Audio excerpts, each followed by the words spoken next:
আসসালামু আলাইকুম। প্রিয় দর্শক, পুরো দুনিয়াটা যেন এলোমেলো হয়ে যাচ্ছে। ডোনাল্ড ট্রাম্প প্রেসিডেন্ট হওয়ার পর কি শুরু করেছে, এটা নিয়ে আসলে সারা দুনিয়ার মানুষ এখন চিন্তিত, আতঙ্কিত এবং উদ্বিগ্ন। ট্রাম্পের কারণে গাজায় কি হচ্ছে, হাজার হাজার মানুষ মারা যাচ্ছে, এই সমস্ত ছবি আমরা সোশ্যাল মিডিয়ায় দেখি। আমাদের কিছু করার থাকে না। এবং ভয়ঙ্কর ঘটনা হলো কি, দেখুন, আপনারা যদি কখনো একটু খেয়াল করে দেখেন যে ইসরায়েলের চারপাশের দেশগুলো, ইসরায়েলের সীমান্তগুলো দেখেন আপনারা, চারপাশে কিন্তু মুসলিম দেশ, চারপাশে তাদের কারো কোনো ভূমিকা নাই। আমরা দূরবর্তী দেশ হওয়া সত্ত্বেও আমরা কিন্তু আমাদের মতো প্রতিবাদ করছি। সে প্রতিবাদ করতে যেও এলোমেলো কাজ করছি, ভুলভ্রান্তি হচ্ছে, কিন্তু প্রতিবাদ তো হচ্ছে। এটা একটা দিক গেল। আবার উল্টো দিকে দেখেন, ট্রাম্প নতুন একটা শুল্ক, পাল্টা শুল্ক নীতি ঘোষণা করেছেন, যে উনি সারা দুনিয়ার মানুষের উপর শুল্ক বাড়াচ্ছেন। যারা তাদের দেশে পণ্য পাঠায় তাদের উপর বাড়তি শুল্ক দিচ্ছে, এবং তার মাধ্যমে কিন্তু পৃথিবীর সমস্ত দেশে একটা এলোমেলো অবস্থা তৈরি হয়ে গেছে। আমাদের দেশেও আমাদের গার্মেন্টসগুলো এখন বন্ধ হওয়ার উপক্রম হয়েছে। কারণ গার্মেন্টসগুলোতে যে আগে যেভাবে পাঠাতো তার উপর 37%, আরও 37% অতিরিক্ত শুল্ক দিতে হবে এখন। তো এই শুল্ক দিলে পরে এই পণ্যকে ওখানে যাবে, পাঠাতে পারবে, আমরা পাঠাতে পারবো? আমরা কি সেই প্রতিযোগিতায় টিকে থাকতে পারবো? অত টাকা যদি খরচ করতে হয়, তাহলে আমাদের এখানে যদি গার্মেন্টসগুলো বন্ধ হয়ে যায়, তাহলে আমাদের যে বিপুল সংখ্যক লক্ষ লক্ষ শ্রমিক গার্মেন্টসে চাকরি করেন, আপনি প্রত্যেকজন শ্রমিকের সঙ্গে 4-5 করে লোক ধরেন, ফ্যামিলি মেম্বার, কি ভয়ঙ্কর অবস্থায় আমরা পড়তে যাচ্ছি। অর্থনীতির এই যে দুরবস্থা, এক্ষেত্রে আমাদের কী করণীয়, এটা কিন্তু একটা বিশাল একটা প্রশ্ন।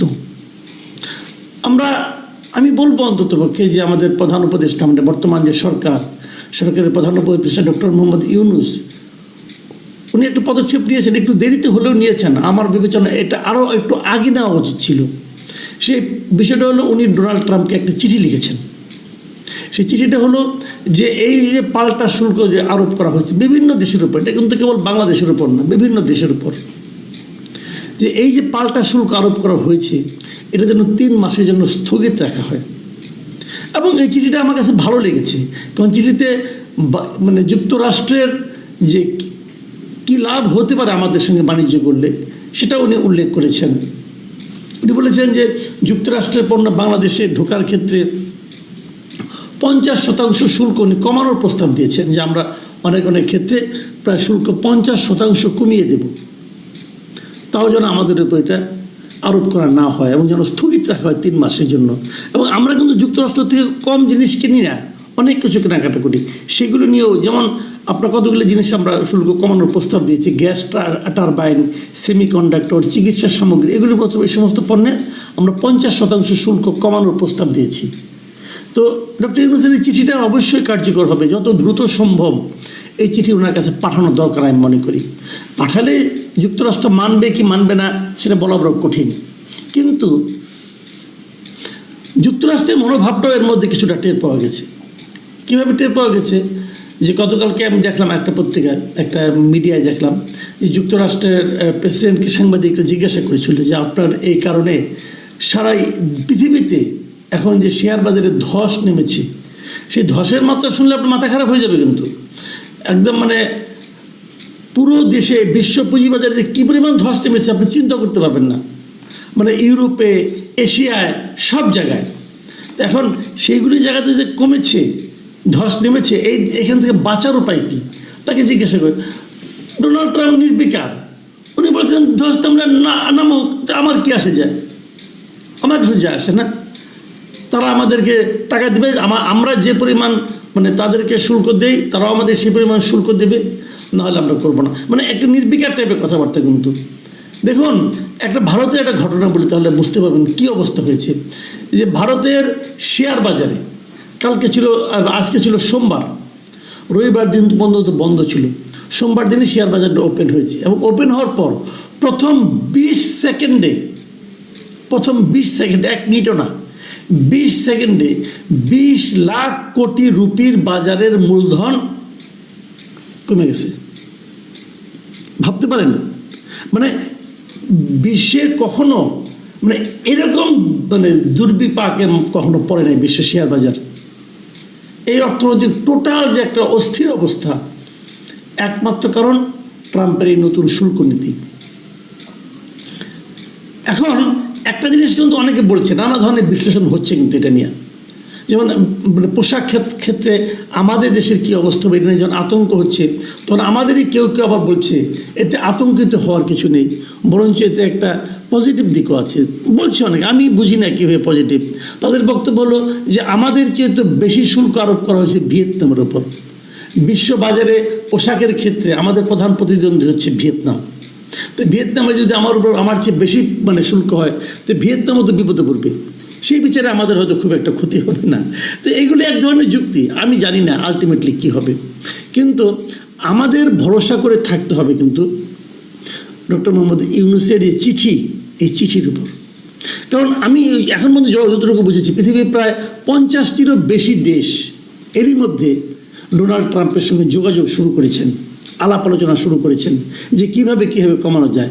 আমার কেন যেন ধারণা ট্রাম্প আসলে এটাই চেয়েছিলেন, পৃথিবীর সব দেশকে সে তার কাছে নিয়ে এসেছে, তোমার উপরে মেরে দিলাম, এখন তুমি আমাকে কতটুকু ছাড় দেবা এটা বলো।